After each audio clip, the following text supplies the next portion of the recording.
This is Dave Meltzer with Entrepreneurs, the Playbook, and I have the incredible Keay, chairman of the Alkaline Water Company, and we are here once again. There's a very rare club that I allow to come on the Playbook more than once, but Aaron, you're like Chevy Chase at Saturday Night Live. You know, they have that club behind the stage because you're just such an extraordinary gift of information, especially pertaining to the Playbook to Success. Your company just keeps just surprising me. I mean, it's incredible. Thank you again for coming on the Playbook. No, I love coming on here, and I love seeing you and chatting business, chatting leadership.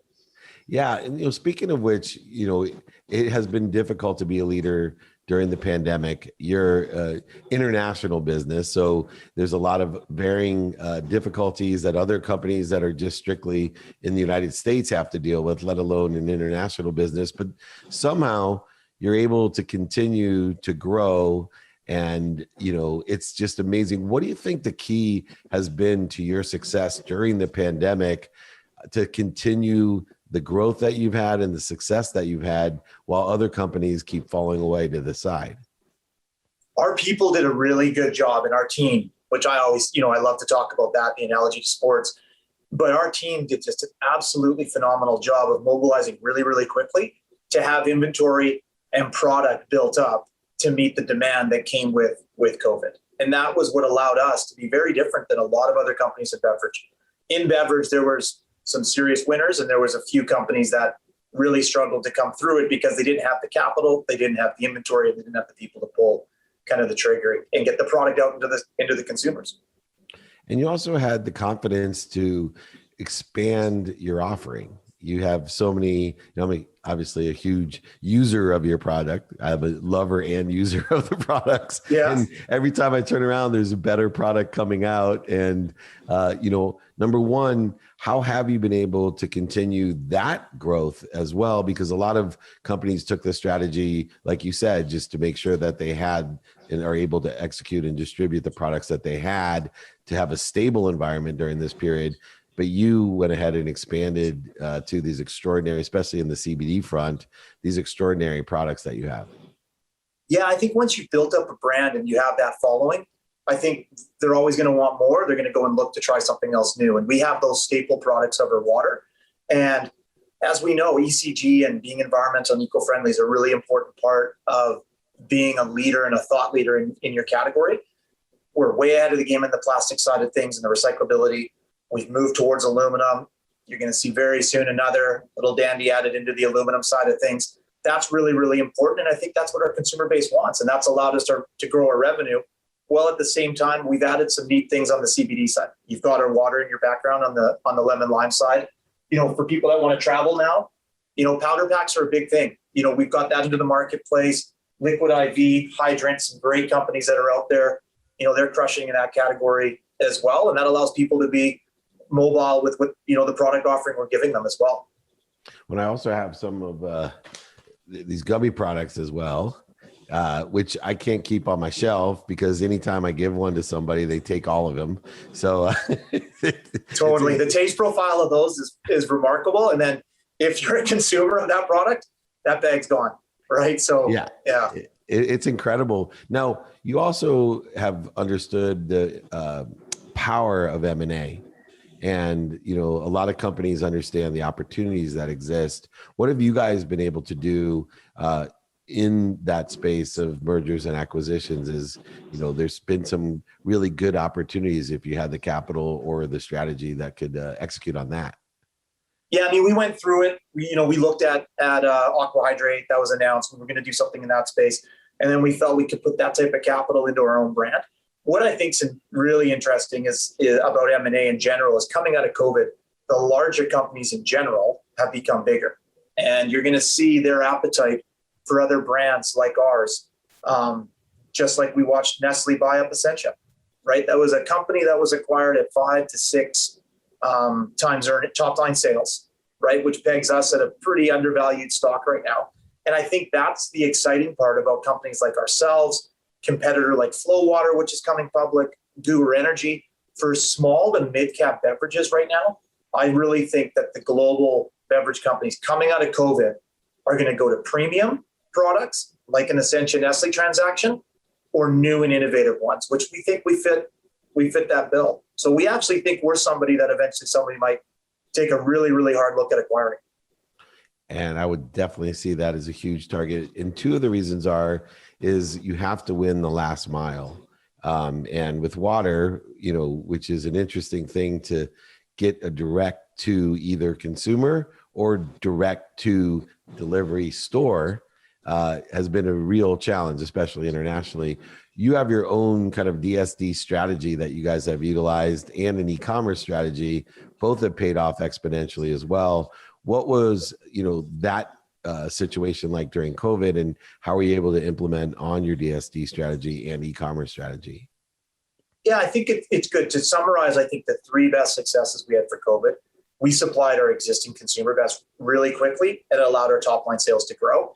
We opened up the doors with e-commerce, which, as everyone knows, in COVID, that's where people were looking, right? You wanted to advertise, you wanted to get product to your door, as we still are. We're still doing that. And we did a great job of quickly establishing that, and that's allowed also our CBD products to get out the door. With DSD, I think we're just scratching the surface, right? That is a very big, challenging area for some companies, especially smaller cap, under capitalized companies to go into. We think we've got great partners. I mean, we announced that strategic one with Hensley, and they've got a great distribution for us. I think that is going to be one of the areas that you see a lot of news come from us, with new national stores that we take on, and potentially some new, regional ones in areas we've not really scratched the surface on. And, through all of this, a strong leader is needed. And you play professional soccer. You are on the field or on the pitch, an extraordinary leader.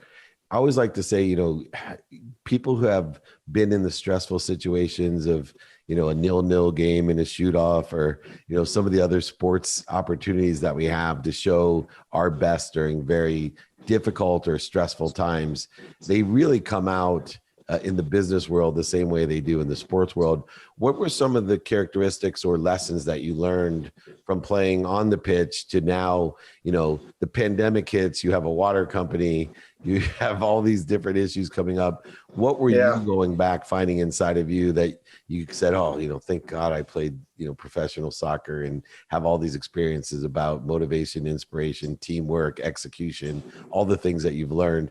What did you rely on? There was two things really is, in every team and organization, you've got your thought leaders and your stars. If the stars can quickly realize in moments of crisis how to share that ball and give a lot of autonomy and allow people to go off and do what they're really, really good at, I think that happened with our company. And I think that was a big reason. The second was obviously communication. Communication became set at the forefront of everything that was going on with COVID, about handling crisis, handling problems, being able to launch new products. And we've been on more calls and Zoom calls than we were just waiting for that quarterly meeting or that monthly meeting. We just increased our communication and allowed us to be really nimble. So those were two big ones. And to the ability to be nimble, what I found is a lot of people have either found, multiple revenue streams that they weren't really planning on, or they've just found a ton of waste in what they were doing because they were forced into a different place in a different position, which is, I think, a great benefit of accelerated change, that we're able to see things a little differently. What were some of the lessons that you learned about your own business when you were forced into this accelerated change? Drive the winners. Like we have a big product offering, you ride your winner. And we have some new winners that are adding to our sales. And that's helped us. And the consumer tells you what they want. The sports caps made a comeback. Our aluminum products being adopted. In all of our CBD products, not every one of them will be around probably in a year's time. That's just the way it works when you have multiple SKUs. And what we've done is we've pushed down and forged on with the winners and adjusted. Like some of the watermelon that you like to taste. The first bottle I would have sent you isn't the same as the second one. So we continue to make sure and upgrade consistencies, because that's part of taste profiles. So always ride the winners and don't be afraid to go, look, one of those things needs to take a seat on the bench for a bit. Is a unique perspective, right? Like, I love a CEO that's humble enough to say, look, some of these things are not going to exist and we're going to continue on. But more importantly than ever is horizontal marketing. And it's so remarkable to me from when I was a younger entrepreneur and executive that we would stick to our specialty and we go vertically through, our products and our distribution, where early on, a young public company like yourselves, very horizontally based, branding into like the merch and the golf bag there, being able to really create a community, as important as having the best of breed products that you have.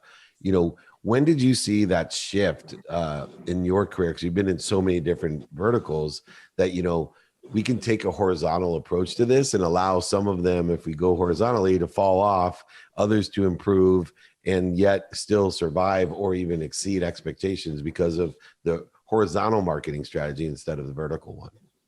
Yeah, I mean, that's a big area for Alkaline 88 this year. We've not traditionally spent a lot of money on marketing. I think now that we've got the team of products that we know are the winners and that consumers love, you're going to now see us really start to push marketing. We will launch probably most likely a national campaign that focuses on the products that we really want to push into new areas, with the right demographics and the right type of people that love to consume us. I guess how I learned it was, I've been around the CPD space for quite a long time, and I've seen and unfortunately been on the other side of some not so successful. And in this case, what we've done is we've relied on data. It's almost like the old Moneyball analogy. The data helps you.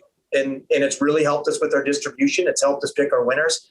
And we're going to ride those winners, as I've kind of alluded to in this, and we're going to put marketing dollars behind them that we traditionally never did. And you use that data so well. I think one of the challenges, I do a lot of consulting around the world, is determination of data, so that a lot of executives don't have, I think, the awareness that you do. There's so much data, they get data fatigue. I think they're looking at so much data, they don't know what's important and what's not. For you, how are you figuring out those KPIs? How are you figuring out what data is most important to then, put your investment into, especially as you expand the marketing plans as well?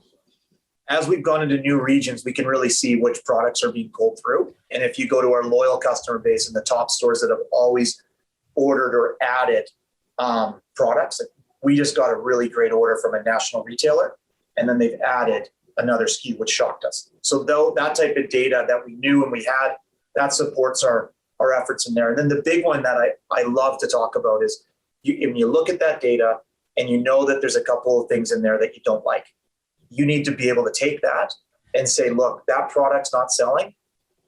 We shouldn't probably throw a bunch more money at it. It's time to focus on the winners and expand those winners. We're going to do something in the aluminum can that I think our customer base is going to love. It's going to be a little bit more trendy, way more up line with our white kind of presence that you see on the store shelf. And I think people are going to adopt that. And that's a product that the water community needs, right? They need canned water. They want different alternatives. And I think that's going to be a nice addition. You handle fear really well, and not just personally as a CEO of a public company, which you have to, have your own perspective of fear. But, during the pandemic, with all of the different offerings, with data that may not at times reconcile with what the plans were, my greatest fear is, communication of when I've made a mistake or, the company itself has gone down the wrong direction. How best do you communicate the learning aspect of growing a business to the people that only have snapshots of information, whose job, you have a project manager in charge of a certain line of products that just didn't work out or may have a shorter lifespan or shelf span than you wanted? How do you deal with communicating that type of fear, especially during the pandemic when everybody's hypersensitive? I learned a few years ago from a colleague of mine about tuning out the noise. And people hear me say that a lot. And when you get into a moment of crisis or the problems, you got to really become, put the blinders on, take yourself out of the moment of the bad that's going on, and figure out really quickly what the solution. Not everybody has that skill. And if you can have that skill as the leader and then communicate that into the different channels within either your team in sports or your business, it's going to work out, because then you're giving a clear message through which you're going to be ultimately accountable for. And I think we did a great job of that through some of these challenges. Real quickly, last question, because I've always been working in, different distribution of products for years. And one of the challenges that people don't realize is success. And, because especially I think during COVID, you have to have the inventory and capitalization for the success. And you guys have a really big footprint, much bigger than most independent products that are out there, right? That doesn't have the big multi-billion-dollar conglomerate with their channels that are steady and true. For you, what's the biggest challenge of being so successful? That's a great question. Our success has been consistent year over year. Like, we've had that growth. I guess the success is, you think, part of me thinks we can go into any country, any territory and start to dominate, right? We are a dominant United States player. And I'm also Canadian. And our product, I think, would do well here. That's something we're going to work on and figure out, because there's COGS and stuff associated. We think the Mexican market's exciting. We think there's other markets for us. So we got to be careful, though, because then do you bite off too much as you do that? And I think if you do that, you need to go with a strong brand presence and come out with a national and international marketing strategy. And that's what I think you'll see from Alkaline 88 in this calendar year. Well, I'm sure I will be seeing you on the cover of magazines here coming post-pandemic acceleration. I get the blessings of having the greatest celebrities, athletes, entertainers, millionaires, billionaires, and entrepreneurs. And the lessons that you teach and the company that you're running and the execution and results are all indicative of the other people who I see on the covers of these magazines. I certainly am blessed to have you on the show now more than once, which is great. I have Aaron Keay, chairman of Alkaline Water Company, here with David Meltzer's Entrepreneurs, the Playbook.